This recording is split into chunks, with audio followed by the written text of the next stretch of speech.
Hi, everyone. I'm Leslyn Keith. I'm the president of the board of directors with the Lipedema Project, and I'm also director of research. And every first and third Thursday, we get together and I talk to you about some new research of relevance to lipedema. Sometimes not super recent, but at least in the last 5 years. And boy, there's a lot to choose from because there's a lot of research that's been happening about lipedema in that time period. I am coming to you today live from my boat. My partner and I are on our boat up in the Puget Sound of the state of Washington. And you can see my lovely Haifa art behind me. That's the First Nation people's depiction of an orca. And our boat is named Orca. So I'm happy to be here today with you from my boat. It's so cool we can do this with when I'm not at home. But today I have a really interesting piece of research for you, a nice paper that was written actually in 2019 by a group in Germany. And they're talking about the title of the article is Effects of Aqua Cycling as Exercise Therapy for Lipedema. And it's just a really good paper because it not only describes what aquacycling is and all the wonderful properties of exercising in water and the potential things that could really benefit lipedema, but they also reported on a really small study they did and what the outcomes of that study was. So let's get started and I'll tell you all about this.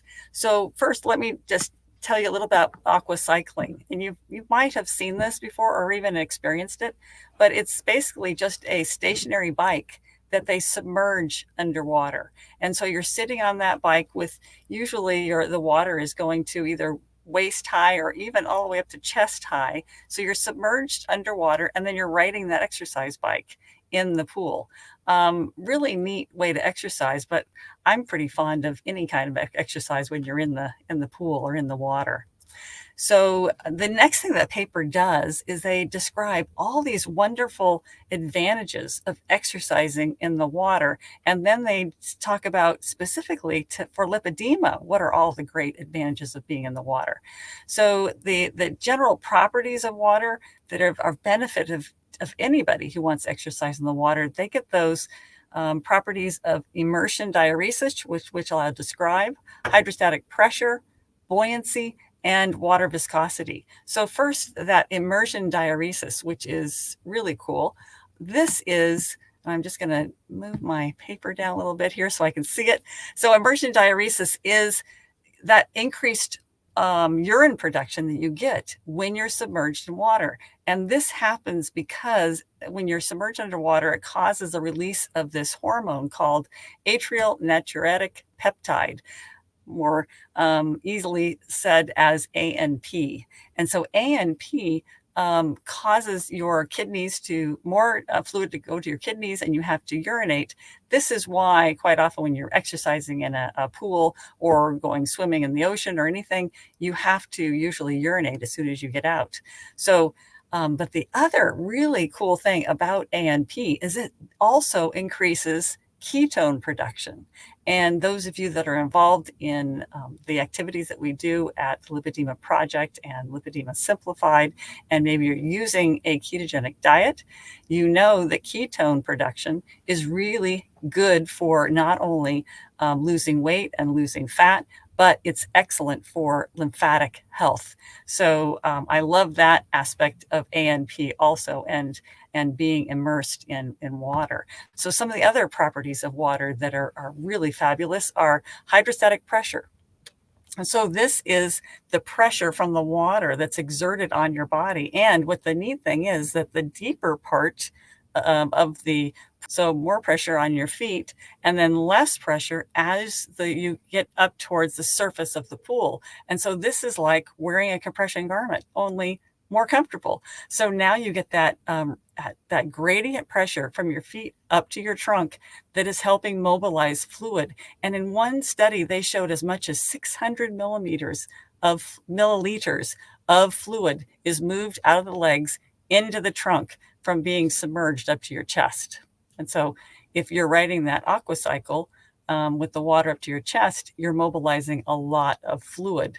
And of course, it's enhanced by that ANP release that's causing your kidneys to want to process more fluid. So then another property of water that's really good is buoyancy. And so buoyancy really supports heavy limbs.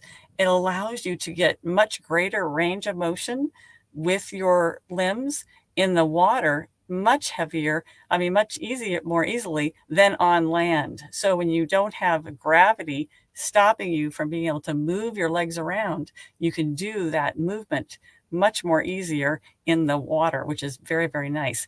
And so this is going to be really good for someone, especially that has gait and walking issues because of the size and the weight of your legs. Then you're going to be able to walk more normally in the pool. Very nice with that. And then water viscosity, another thing that they talk about in this paper, and that's the thickness of the water. So that means that if you move slowly through the water, very little resistance against the movement of your body through the water. But if you try to move your arm or your leg quickly through the water pushes back. It resists that movement. And so in that way, you can grade the exercise in whatever way is going to be best for you. Whatever your level of fitness or your level of pain is, you can make it easier, more gentler, or a little bit firmer and more vigorous. So, another cool thing that this paper talked about that I had not read before, and I haven't looked into this further, but what they say is that exercising in water seems to produce less lactate or its metabolite, lactic acid, than exercising on land. And so and this has been talked about a lot in exercising, that when you feel that burn when you're exercising, it might be the lactate or the lactic acid in your muscle. I don't know that physiology very well myself, but this is what they talk about in the paper. And so they feel like you'll have less muscle soreness when you exercise in the water versus exercising on land. Another interesting thing that they talked about in this paper about lactate that I hadn't read about somewhere else was that lactate can interfere with ketosis. So more about that fat burning or ketone production that we really want for lipedema. And so we can facilitate more fat burning possibly by exercising in the water, because we're not having that lactate interfere with the ketosis.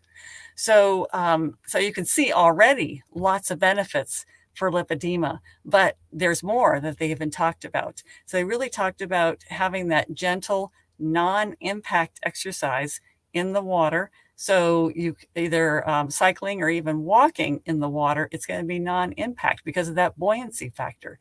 And so if you're deconditioned, if you're in pain, if you have reduced mobility when you're on land, that's going to be much, much better in the pool. And then, of course, you get all of those other benefits from being submerged in the water. So what I'd like to suggest to you is that being in the water, even if you're just soaking, even if you're just moving very slowly and gently, you're going to have huge benefits. And then if you're able to add some more activity and exercise in the water, even better. So this is a wonderful place to be when you have lipedema.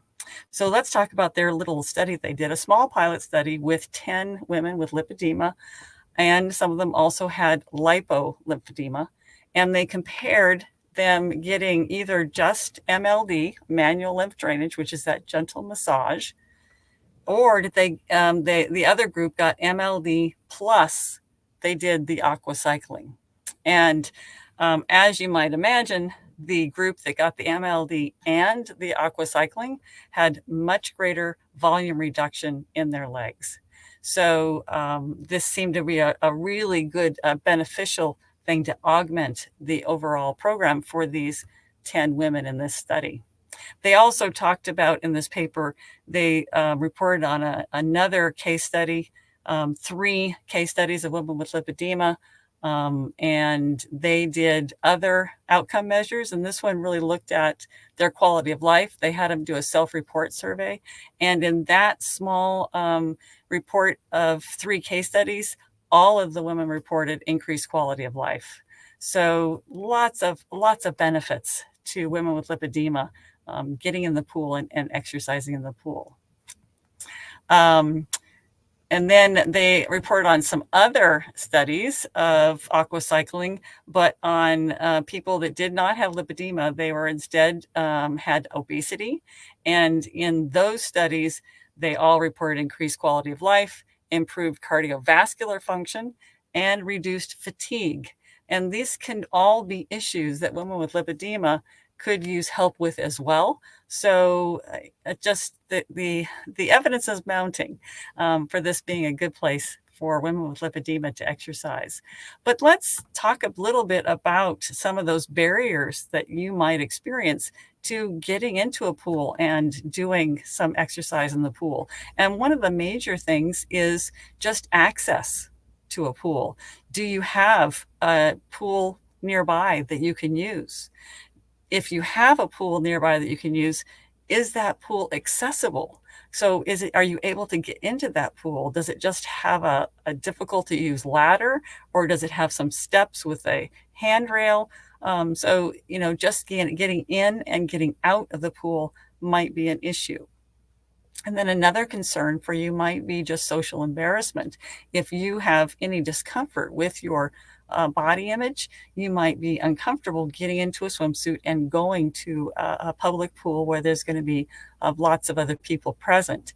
One strategy that some women with lipedema do is they wear leggings or some kind of not so much compression wear, but something that they feel like kind of holds them all in. And so capri or leggings, that sometimes that can make you feel more comfortable in that situation.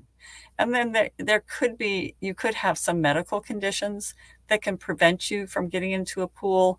If you have an open wound or other things like that really you shouldn't be getting into a public pool. If you have issues with incontinence, some of these other things could also make barriers for you using a pool.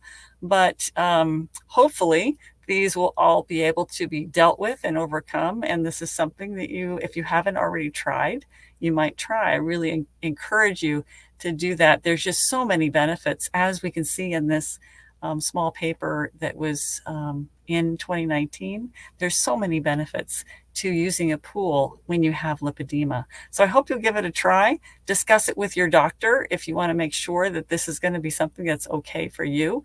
That's always a good plan to talk with your healthcare provider before you go on and start something that might be really, really different for you.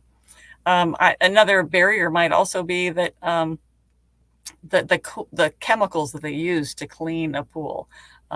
You might have a skin reaction to those chemicals. A lot of pools are using less caustic chemicals these days, so it's less of an issue that used to be when they used to use high volumes of chlorine, and that could be, give you some skin issues. But now there's saltwater pools and some other chemicals that they use for sanitation that are not nearly as caustic. So as I was saying, hopefully this is something that you will look into and see if it's something that will benefit you in your management of lipedema.